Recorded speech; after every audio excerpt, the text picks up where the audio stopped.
critters. There's enough room behind me for any critters that we might want to raise. Most everything will be out on pasture for 9 months of the year, and in the winter we can put them in. But we need to dig a water line out here, a hydrant.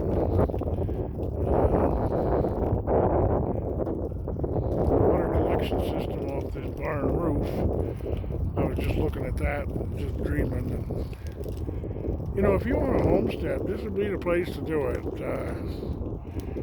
Come here and I won't get in your way too much. I'll help you out all I can, both with finances and with knowledge. I've got some experience in most aspects of what we used to call family farming, but it's now, with YouTube and all, it's called homesteading.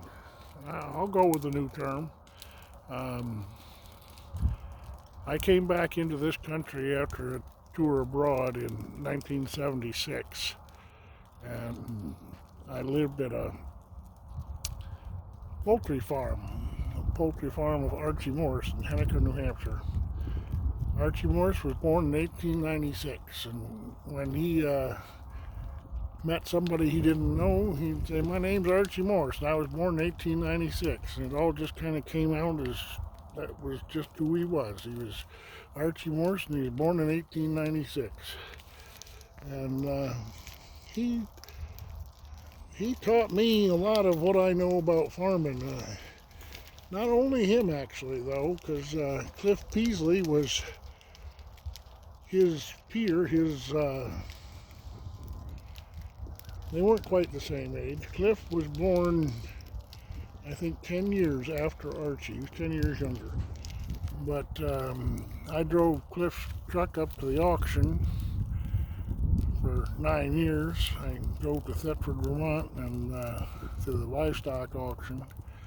And Cliff taught me a lot. Archie taught me a lot. And there were others in town of that vintage that were friends of Archie's and therefore friends of mine. And that's what community is all about, teaching each other and sharing experience and trying to get everybody to do their best. And the people in Henniker there taught me a lot. I'd like to raise oxen here. I'd like to get a milk cow, so we got dairy products, but some of that milk is to feed a calf, and that calf can be the incentive to teach him to hoe, G over, haw, back. Yep. Those are the main commands for an ox. And the other one, of course, is step over. When you got a yoke with a team, you got a chain running between them, and the cattle need to know how to step over the chain. So you got all 4 feet of each ox on one side of the chain.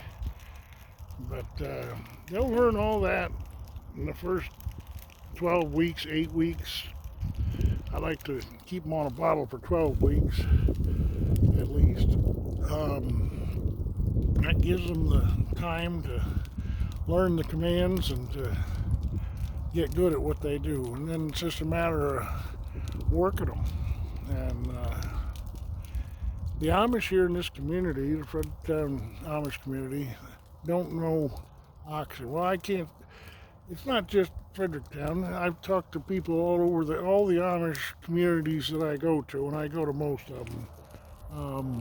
Nobody's ever worked oxen, or most of them don't even see them work because it's a New England sort of thing. And since they don't work them themselves, they're an excellent candidate for working the oxen. They do a lot with horses, but I want to train up oxen just to show the Amish how it is and what they can do, and it's a dream of mine to raise up another team. My last team was in Bradford, New Hampshire. But yeah, so I'd like to have dairy, and then this place is just screaming for pigs. we've got property right out in front of me here, but behind that smoke, we've got a strip. I want to call it maybe 150 yards deep off of the road. I might be stretching it. I don't know. It's about that. Right out there to where that smoke is. And a line that far from the road. You can just about see the road between the corn crib and the house there. But go a straight line all the way to the next road over, which is about a half mile. And I've talked to the landlord at length, and as long as we're improving the ground, he'll let us take that piece of ground and use what we need. I don't know if we'll get into the woods over there with our grazing. I'd like to graze pigs in woods. It works real well. Between here and the tree line, there's a depression, and there's a water draw runs down through there. It's just about always well, it's running. I've been here since November. It's been running since I've been here. It hasn't been terribly dry, but that's been running. And then right over there where those maples are, kind of in line with that cultivator through the smoke, is a narrow place in the draw, and it wouldn't take much with an excavator to just hoe out the dirt from the pond side and make a dike across there and an overflow. And then this house would have a pond running all the way up there in amongst those popple trees and that fir tree. Wouldn't that be nice to have a pond run right almost up to the house for your ducks and your geese? There's a couple of the Amish in this community that have swans. I don't know if I'd go that far. But, yeah, dreaming. But in order to make it all happen, I haul the Amish, and I leave town for days at a time. And when I'm here, I'll pitch in and I'll do my share. I'll milk, I'll feed the animals, I'll do whatever it takes. But when I'm not here, I need somebody to know what to do and to do it. And I'm not saying you got to know what to do when you get here. I can show you what to do. I'm getting up now where I'm almost the age where I met Archie Morse. Let's see, I met him in 76. He was born in, I'm not quite that old yet, because he was born in 1896 and I met him in 76. But I feel old, and I like doing the old ways. I like the new ways. I like YouTube. I want to be a big presence on YouTube. I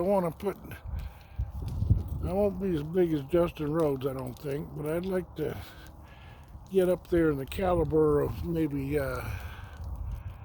Daniel from Arms Family Homestead, and Josh from Stony Ridge Farm, and we're not going to build a whole lot here like El Lumna up there in, what's it called, Lumna Homestead, Lumna Acres, Al Lumna, but he's building all the time. But the numbers, I'd like to be up there in that kind of category where I get a substantial check from YouTube, and that would help finance the place. There's no vehicles on the farm, no working tractor. There is a tractor that could be made to work if we had a mechanic come and want to be here. It's an old Ford tractor, but it's not ideal for farm work for what we need to do, but it would be something. But with a YouTube presence, they've all got side-by-sides, and Mike Morgan has he used to have 3 tractors, and Kubota demoted him down to 2 tractors. But hey, come on, 2 tractors. Al Lumna's the one guy that still hasn't tractored up. He's still running his lawnmower as his tractor. He's got a little Kubota with a lawnmower, Kubota lawnmower with a loader on it, and that's what he uses. But yeah, be a YouTube experience. Part of that is teaching people, showing people what we're doing. Hey, if we're doing oxen here, I think our numbers would be good. Because there's not a lot of people that do that kind of thing. I've searched YouTube for oxen, and most of them are 4 or 5 years old that post. But yeah, let's make this Fredericktown Homestead a YouTube show. Make it one that people turn to daily. And I spent last night, when I couldn't sleep because of, well, Sandra and Roger are gone now, and I'm on my own, and haven't found anybody to come replace them, and I couldn't sleep. So I started looking on YouTube, just searched how to post on YouTube, and I spent several hours, I think, watching YouTube videos of how to post on YouTube, and then I was able to go through my, I guess you call it my library, or my, I don't know what you call it, but all the posts that I had created, and several of them weren't marked as public, and they were not visible to anybody. But oh, the cat's getting a mouse. You see that? Where is he? Well, it's right beside the tree. Can you see her? This is hard. Okay, she's in the shade. I can't quite, but I just saw her. She's got a mouse there, right beside the tree. Now, where are we? Right there. You see her? Yeah, she's here. That cat, oh, a good mouser. I put the word out here that we wanted feral cats, stray cats.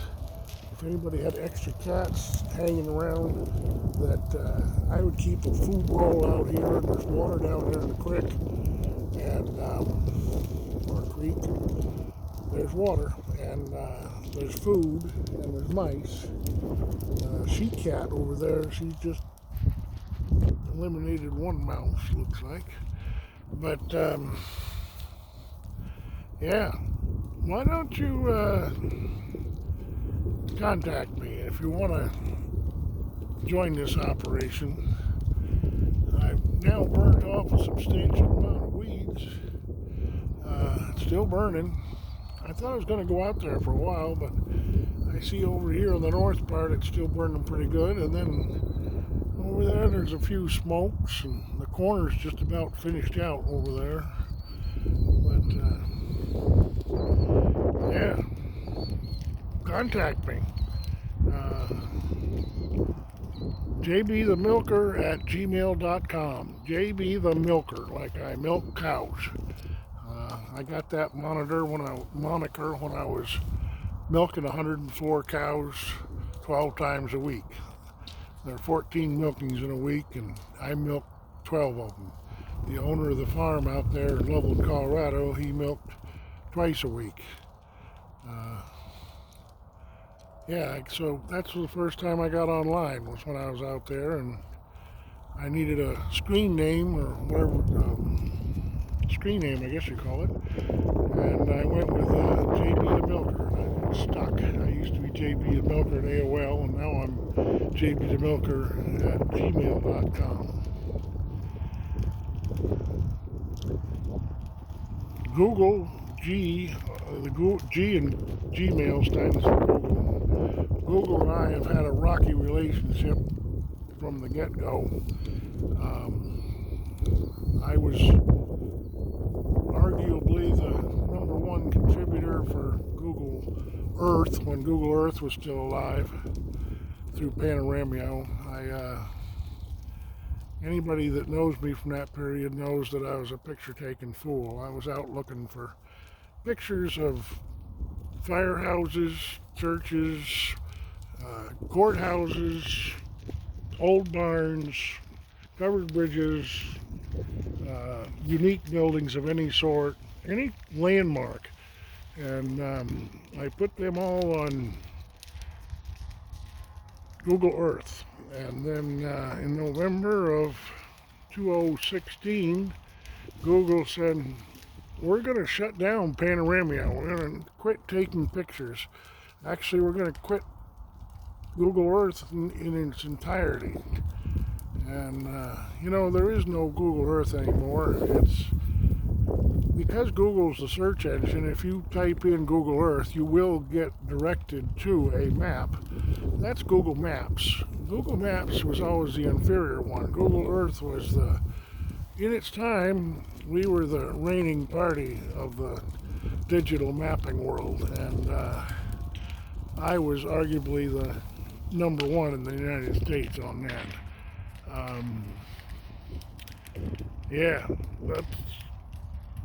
I travel a lot, and I like taking pictures. And I think that Google, their YouTube will be a good fit for me until they announce one day that YouTube is no more. I don't trust YouTube, Google, but they pulled the carpet on me there. But I'm kind of rambling on, but I want you people to get to know me. You can search me out, JB the Milker, JB Brown. Search me out and see what you find online. I got quite a presence online because once I found the internet, I used to write quite a bit, and I fell in love with Microsoft Word right away. And I used to think that now even a monkey can write. Doesn't take anything to write because the spelling's all done for you, the grammar's done for you. But so I have quite a presence on the internet, and search me out. See if I got nothing to hide, is what I'm saying, I guess. I need somebody to come here and experience homesteading, growing their own food to the best of their ability, and I'll help you out all I can. We're right in the middle of an Amish community. I'm a part of the Amish community. I'm not Amish. I never will be. This farm isn't mine. It never will be. It won't be yours either. But we can use it. We can use this farm, and let's use it. Let's make the best of it. Let's garden. Let's raise pigs. Let's get a gaggle of ducks. We can be like Goldshaw Farm and release the quackers and let loose the goose.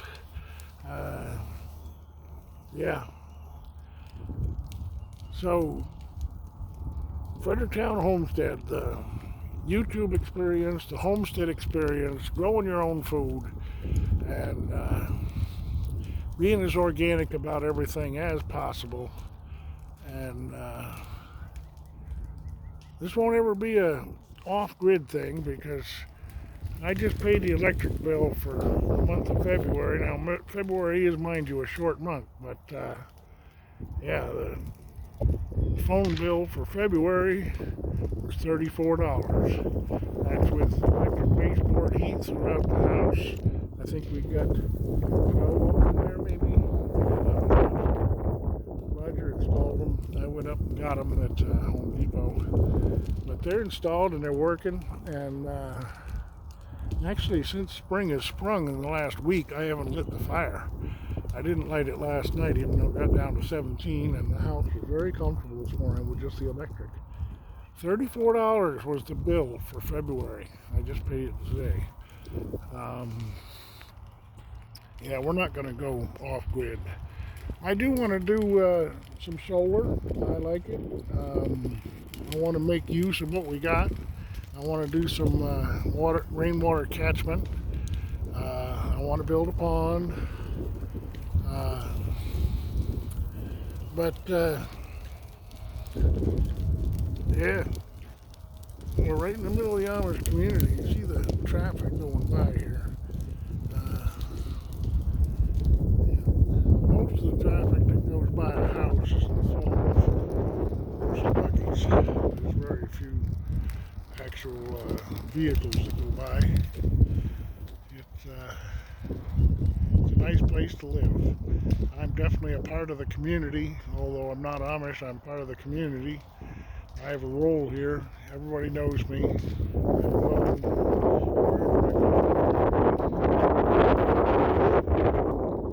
Roger and Sandra were very quickly accepted by the community, and they were missed. They're already missed now that they're gone. The few people I've talked to today have all mourned their leaving.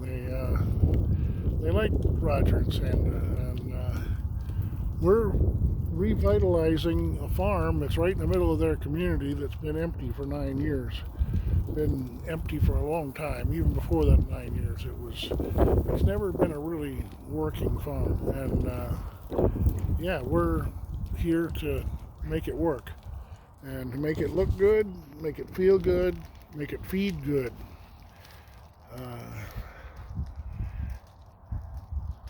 Contact me, jbthemilker@gmail.com, and or message me or comment.